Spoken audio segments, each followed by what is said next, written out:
Bună ziua! Bună ziua, oameni harnici! Uitați cum se lucrează la brânzăria lui Teleanca!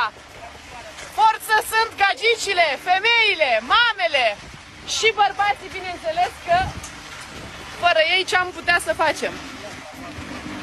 Aici, în satul Sihleanu din comuna Scorțarul Nou, construiesc prima brânzărie specializată doar pe colectarea de lapte de oaie. Și în viitor vedem cum ne organizăm. Poate vom colecta separat lapte de capră și separat lapte de vacă. Aceasta va fi prima brânzărie autorizată din comuna Scorțarul Nou, sat Sihleanu. Brânzăria lui Teleanca. Doamne, îți mulțumesc că trimiți oameni buni.